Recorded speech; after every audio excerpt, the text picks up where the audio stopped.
Alright designers, so today we are going to be taking this photo and applying some of the retouching tools in Photoshop and turning it into this. So we should be clearing away some of this acne, a little bit of the skin will be softening, but we still want to keep some of that texture. And I want to show you some really cool tools in Photoshop, so let's go ahead and get started. So in our file that I provided for you on Moodle, if you look, we can open up this Edit the Smart Object folder, this green one, and then we're just going to double click this Smart Filter tab so that we are working non-distractively, and I want you to get in the habit of working non-distractively. So that's going to open up this section, and anything that we edit in here is going to save into this file. Alright, so what I want you to do first, I'm going to have you still be editing non-distractively. I'm going to press Ctrl J or Command J if you're on a Mac to duplicate my layer. You could also right click and say duplicate layer. And then while I'm on this new layer, I'm going to invert the colors.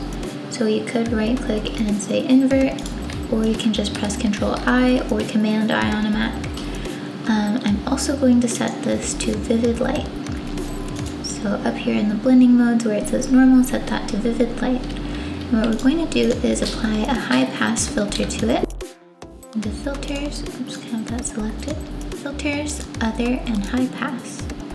Okay, and so what we're going to do here is move this around until we kind of get these blemishes to be quite blurred out. You can see where it gets quite kind of highlight. We don't want it to quite get that high. We want it just below there. Maybe something like that, where it's a little bit fuzzier, a little bit softer. So for me, that ends up being about 23.5. I'm just gonna click OK.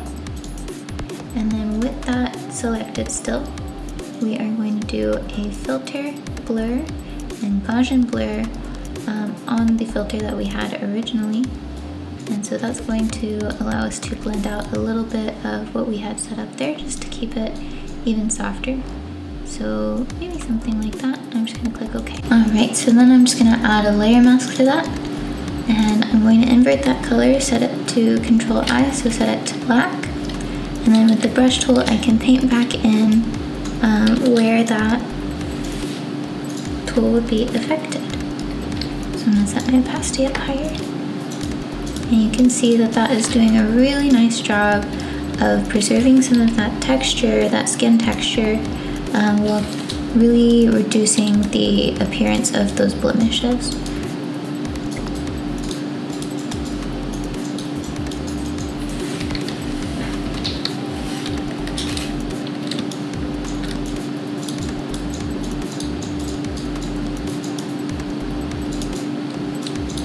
Okay, so now with what we have, we can either repeat that process by merging that down and restarting, or we can move forward and start using some of our other retouch tools. I'm going to do that, but you can go ahead and make your own decision. So I'm going to choose this clone stamp tool, and that is going to be S on your key command if you're using that really frequently.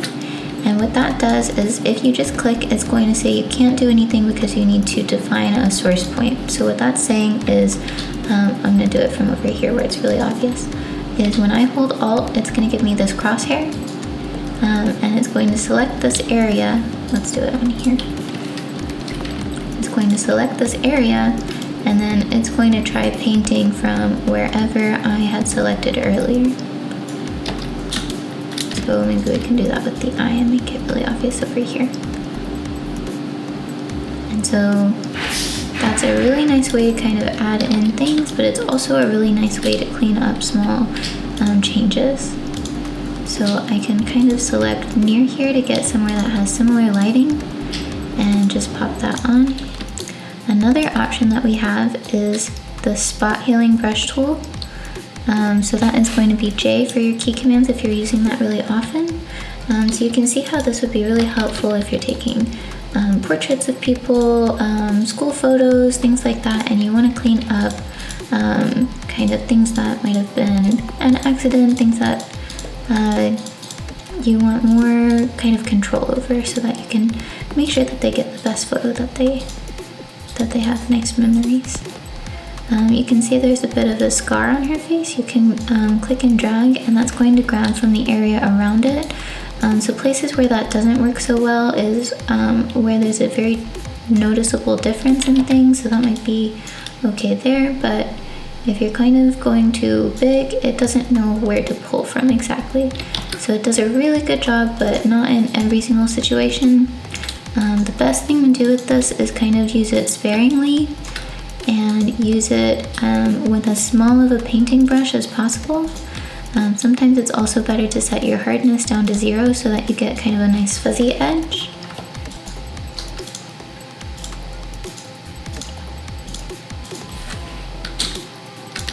Okay, so you have this big mark here. Another tool that we have available is going to be this patch tool. So what you can do is select the area that you want to change and click and drag, and that's going to do kind of its best to approximate what that area was. So let's try that again with something that's more obvious. It's going to try to patch that area that you selected with wherever you moved that brush tool to. So we might want something that's kind of close and similar in lighting. And if we zoom out, you can tell that it's starting to get better, but there's still some spots that could use some work, and probably this could be faded in a little bit smoother.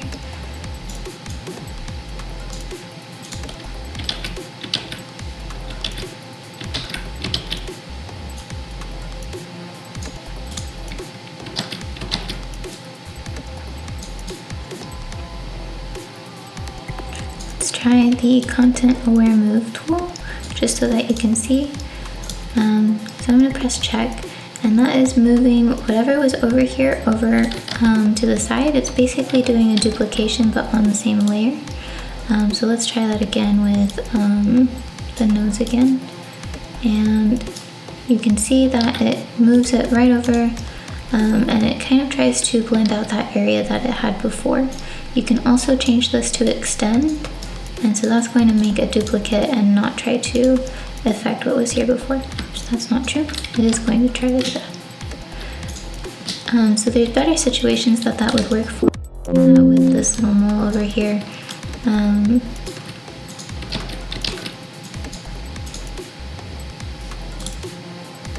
You can see that it moved it over, but it didn't do a very good job of blending that edge out. So let's try extend.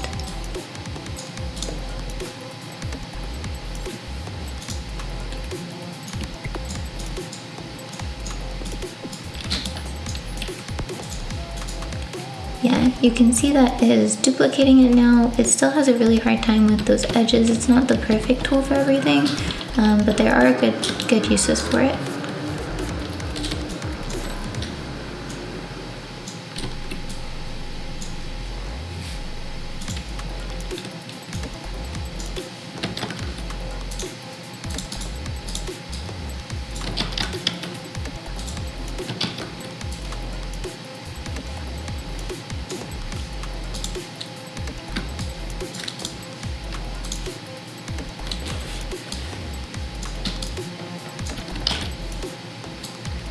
Okay, for here, let's try the patch tool.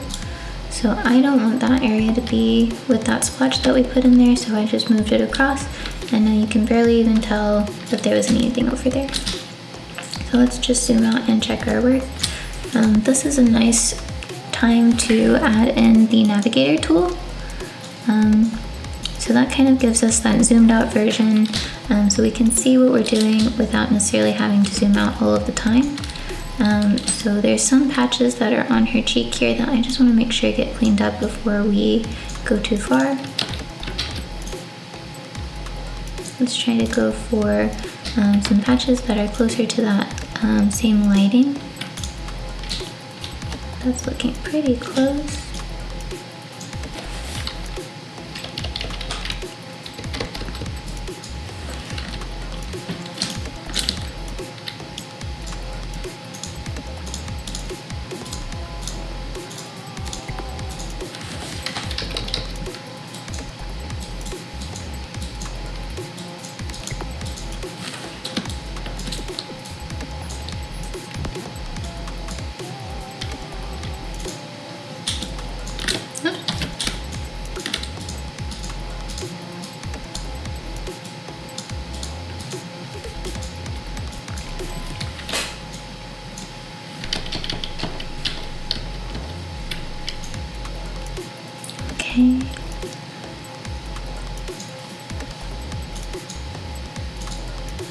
So this remove tool, this does a pretty good job. Usually not super well on corners, it can do okay.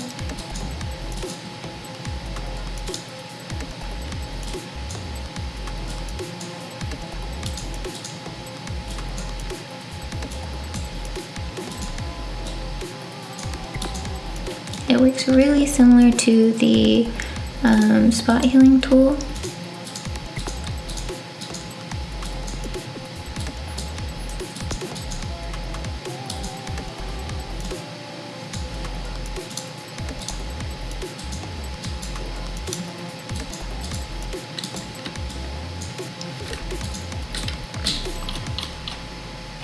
Okay, we still have a bit of a mark around here. So I'm going to kind of raise my brush size just to kind of blend that out a little bit.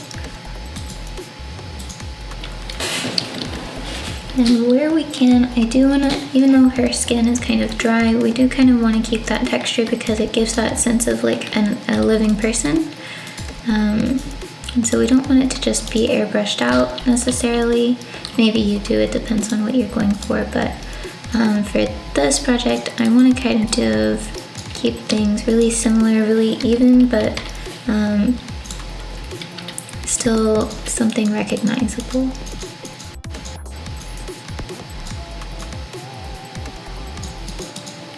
Now I'm using my cloning brush again. That might be too much. Let's kind of undo that a bit.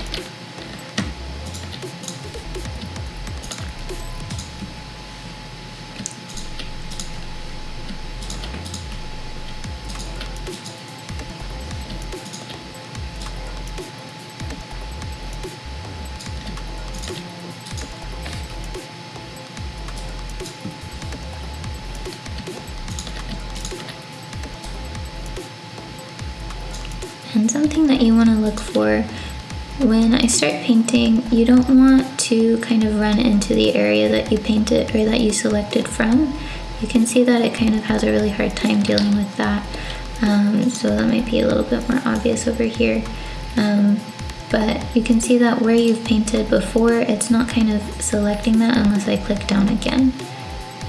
So that might be something that you want to avoid.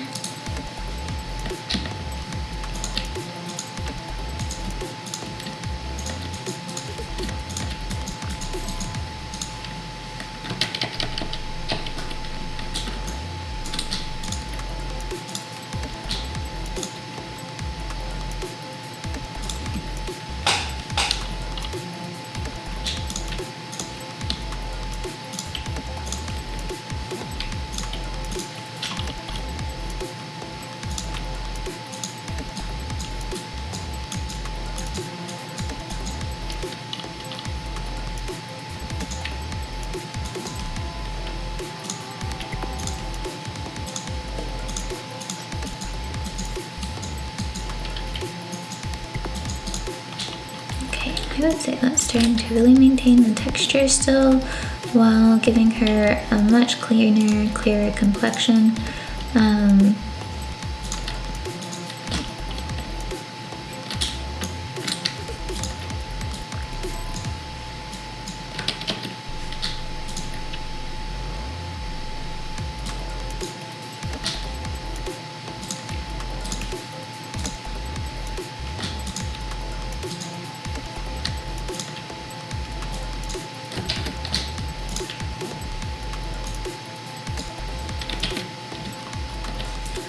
Okay, now let me show you a few other tools. I think that this is looking pretty good already, but I want to show you some of these other tools that Photoshop has. So we have the blur, sharpen, and smudge tool. So with the blur tool, that's going to let us kind of soften out areas.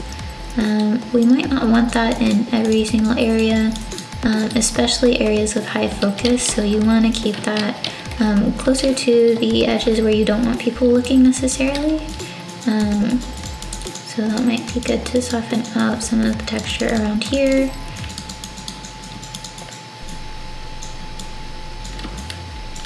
Maybe on the tip of her nose.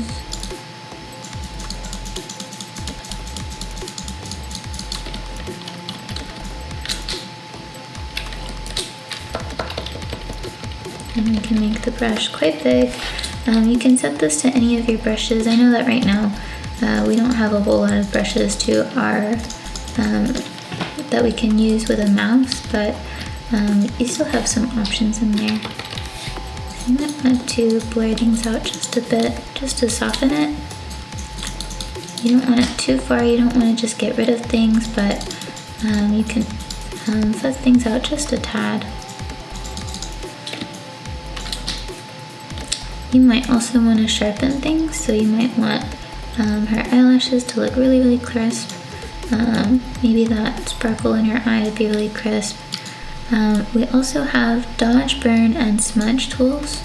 So I want to show you with dodge. That's going to give it kind of this highlight, kind of a highlight effect. It can really brighten things. So maybe we want to brighten that area. You don't want to go too far. You can see that it's a little bit too much when you do that too harsh. You can change the exposure up here, but you don't want to go too strong with it.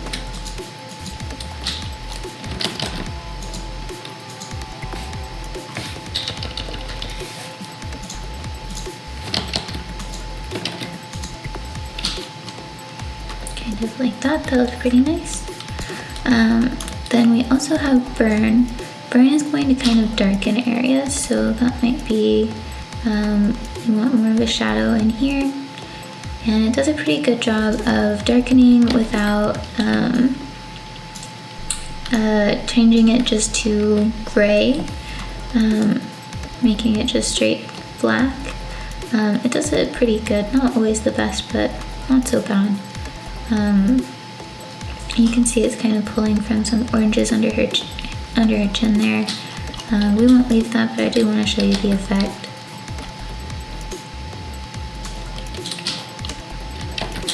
Alright, and then I also want to show you the sponge tool. Now the sponge tool typically tends to take out saturation. So when you have bright pops of color, it kind of dulls it out, makes it more gray. It's not really darkening it, it's not really brightening it, it's just sending it to gray.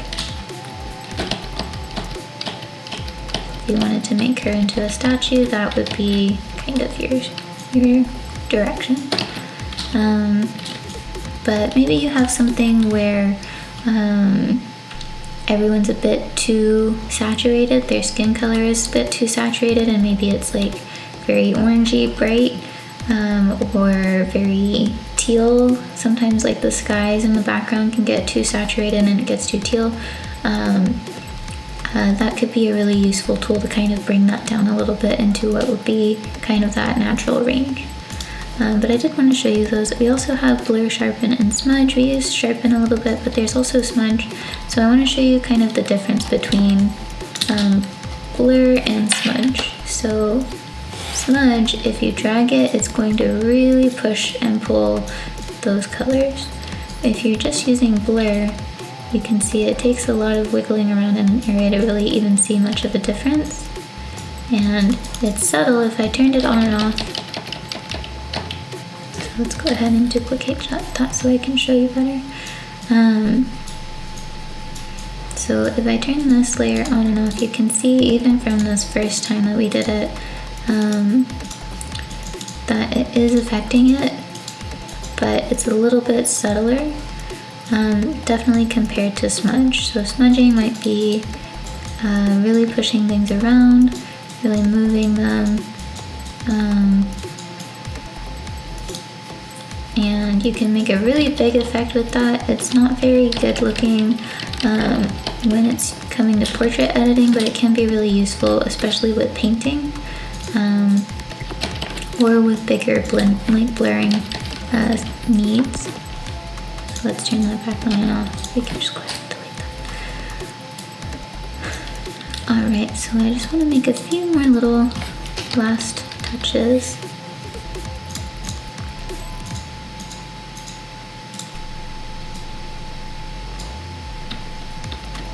And you can see it didn't do a very good job of that. Let's kind of make our brush a lot smaller so it doesn't have as much room to go from.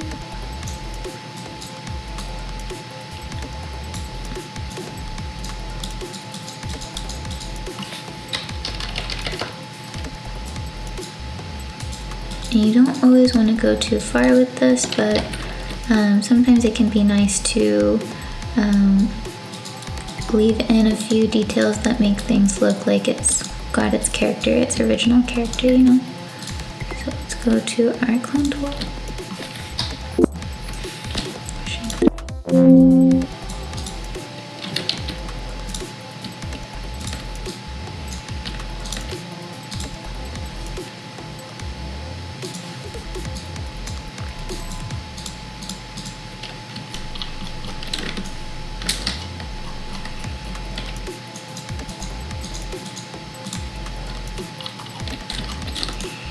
Okay,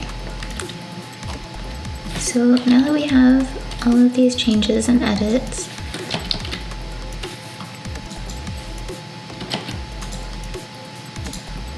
right, now that we have all of those changes and edits, we do want to save this.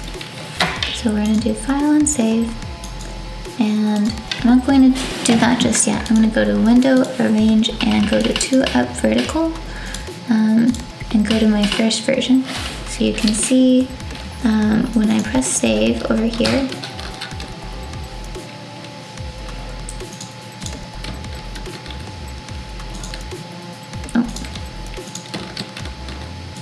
and we'll click OK. And it's going to update into this other version. And I know that we've seen that before, but I wanted to show you again one more time. So now I'm going to go into Arrange and Consolidate all tabs, and we'll go back to this original document that we had.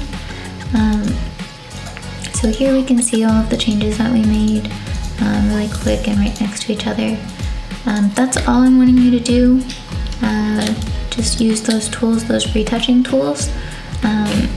Try them out, make sure that you feel comfortable with them and feel like you understand the different tools. And you're just turning this in straight. Again, there is no critique bucket and there is no revision bucket. So go ahead and submit this. That'll be due on the 19th. And that is going to be it for this project. Alrighty, thanks guys.